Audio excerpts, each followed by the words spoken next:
Voltamos com o nosso papo direto, estamos falando com a secretária municipal de Educação da Prefeitura de Paranaguá, Tenile Xavier. Como nós já comentamos antes, eu gostaria de saber, porque eu sei que foi feito um trabalho, né?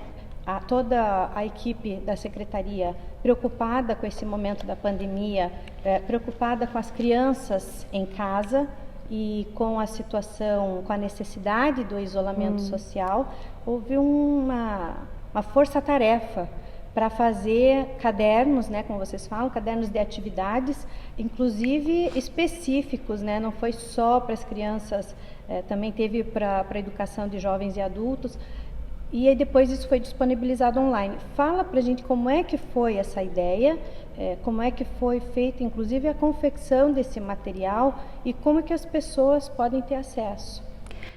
Diante de todas as demandas e organizações de prevenção, medidas de distanciamento, o primeiro passo de tudo, no decreto 1909 da Prefeitura, foi a suspensão das aulas, Lu. E a partir dessa suspensão, nós, enquanto Secretaria de Educação, tivemos que mudar tudo aquilo que estava preparado, tudo que estava programado. Nós teríamos formação para os professores, teríamos atividades diferenciadas nas escolas, nos CMEs também, que vinha fazendo um trabalho, os CMEs vinham fazendo um trabalho valoroso sobre o desemparedar, então estava muito legal. E daí, diante de tudo isso e dessa pandemia tomando conta, a Secretaria de Educação, em conjunto com toda a parte pedagógica, a equipe pedagógica, que eu aproveito aqui até para colocar para você o meu agradecimento a eles, pois têm trabalhado incansavelmente. Eu acredito que eles têm trabalhado mais em casa, nesse home office, do que na própria secretaria nesses dias, sabe? Vou fazer até um parênteses. Eu que tive em home office durante um tempo, para mim foi até um pouco difícil ter que me adaptar. E tem muito texto, muita gente tentando ajudar, justamente falando dessa organização, dessa necessidade de como fazer, porque não é algo tão fácil, não é só porque você está em casa que fica mais tranquilo. Pelo contrário, quando você está em casa, você ainda não pode esquecer que você tem daí a casa em si para arrumar, algumas coisas que quando você está no trabalho são coisas que você não se preocupa, né? Então o pessoal acaba sobrecarregando. Exatamente. Então eu até digo para eles assim, tudo bem, já estão preparados para voltar ao normal, querem continuar no home office, eles brincam assim, Tenile, a gente tem trabalhado mais do que na própria secretaria, porque o que acontece? Tá cada um na sua casa e nós temos que trabalhar e montar uma proposta que, ao mesmo tempo que cada um está em casa montando, a ideia tem que ser uma só. A linguagem tem que ser uma só, né?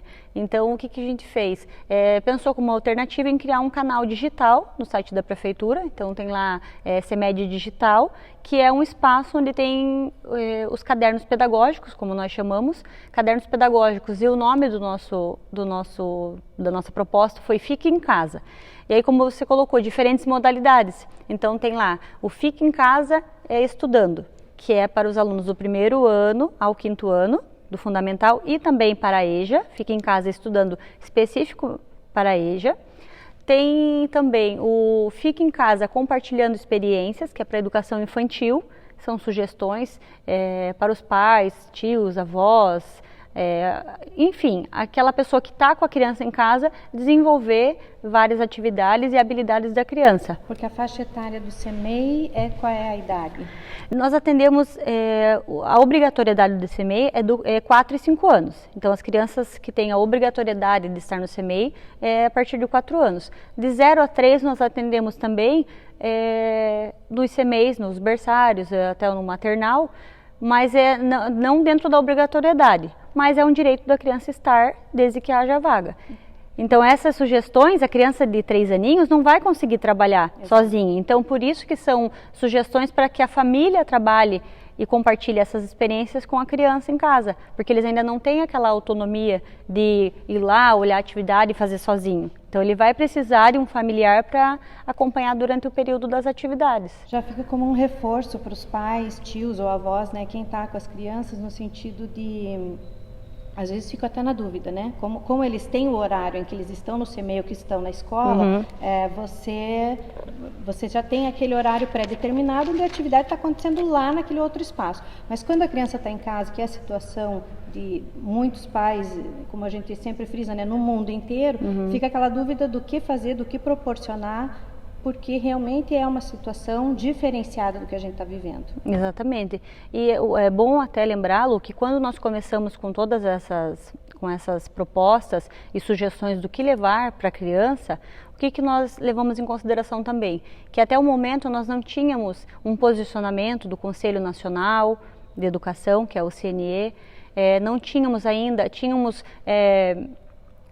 até alguns apontamentos da UNCM, da Undime, que são instituições não governamentais que trabalham também em favor da educação. Então nós íamos ali, ao mesmo tempo que preparando atividades, preparando sugestões e propostas, também em contato com toda essa documentação, com toda essa demanda que vinha da parte educacional.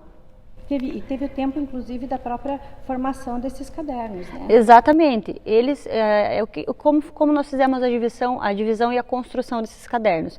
Dividimos entre a nossa equipe pedagógica, nossa referencial, nossa base é a Base Nacional Comum Curricular, que nos dá a diretriz, nos dá o caminho do que trabalhar com a criança.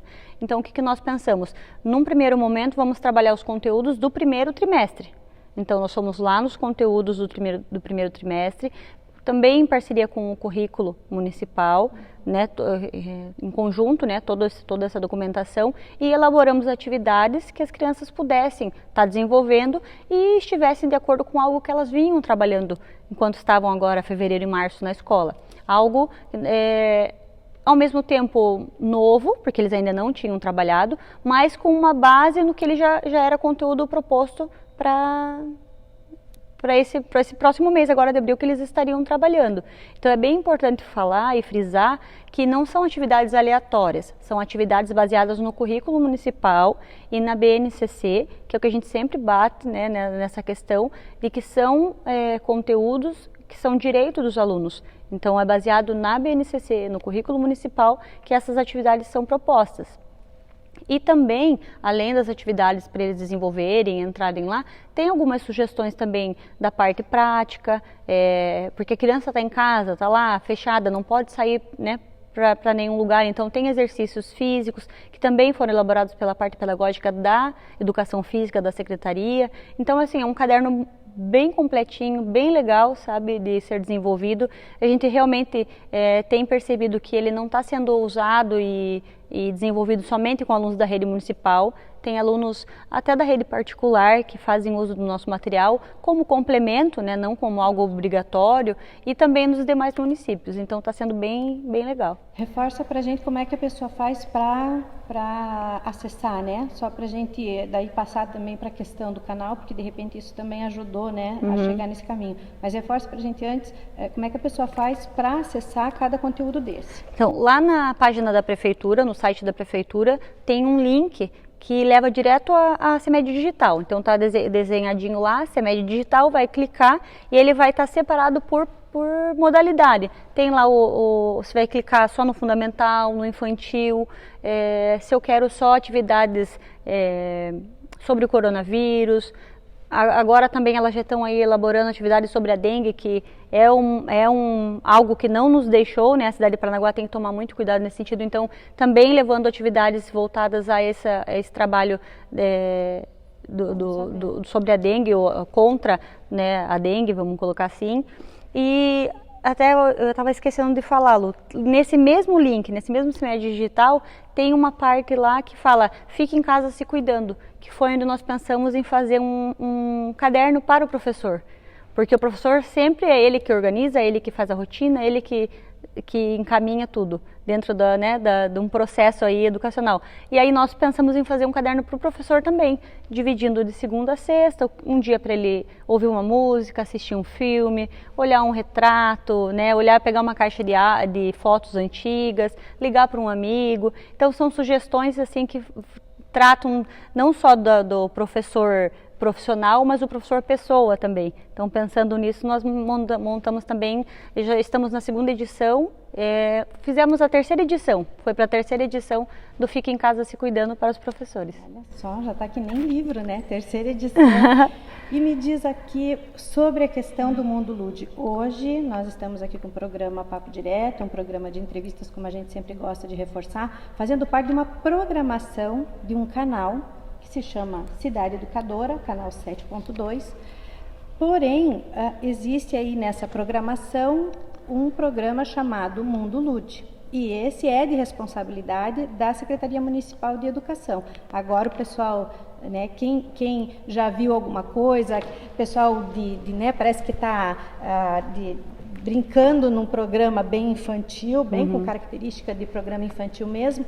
Como é que foi, como é que chegou a esse ponto, como é que isso aconteceu e como é que está sendo feita toda essa produção?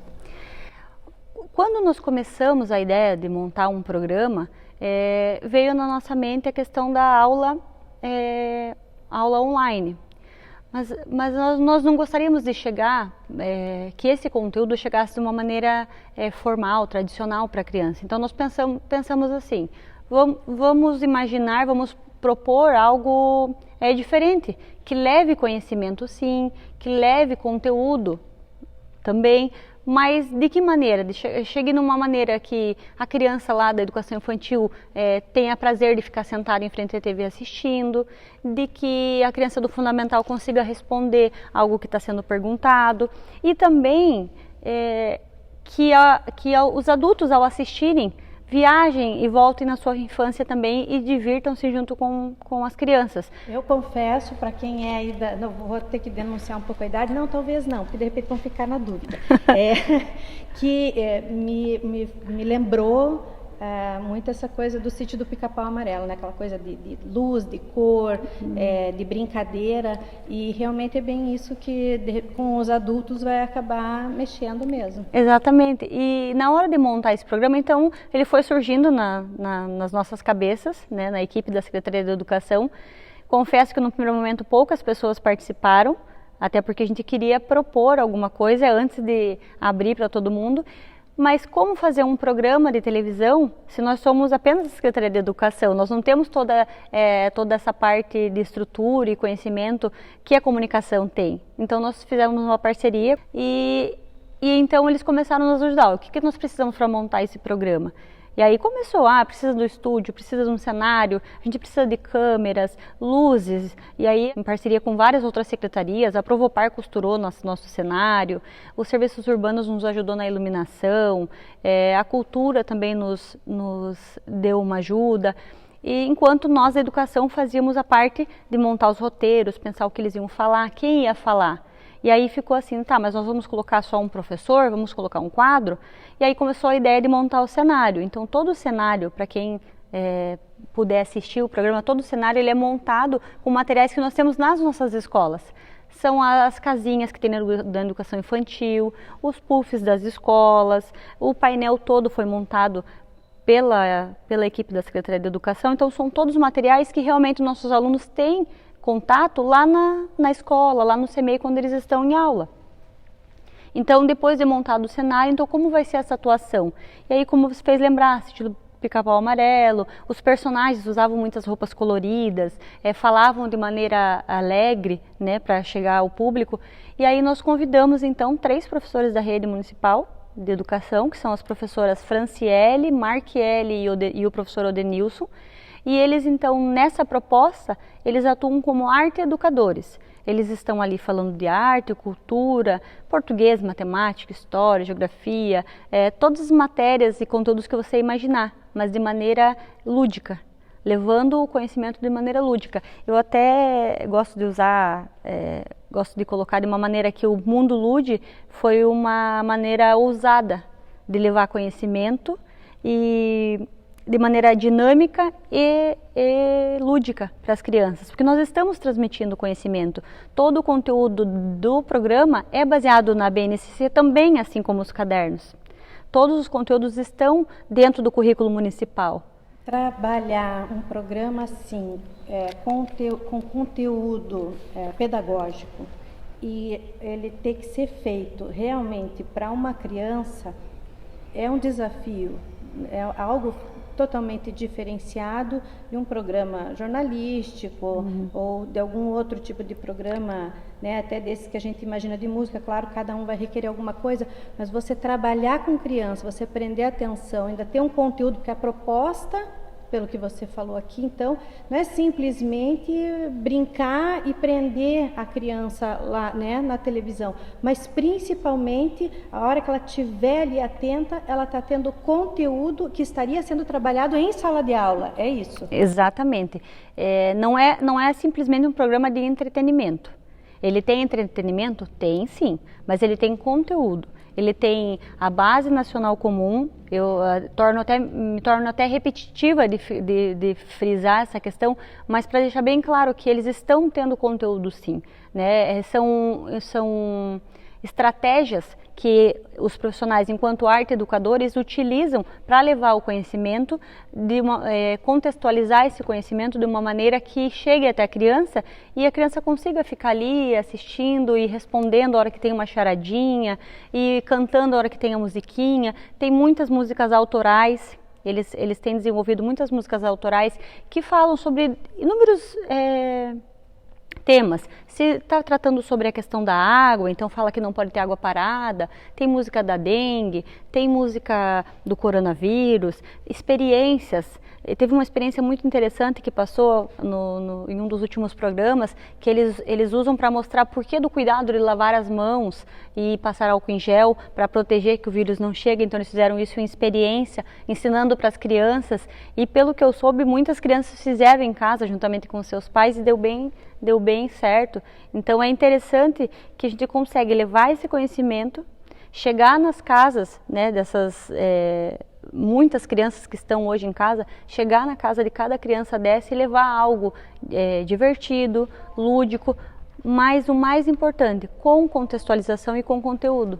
E aí, só para a gente encerrar esse bloco, nessa questão da programação em si, reforçar para a gente que horário que está indo ao ar, né?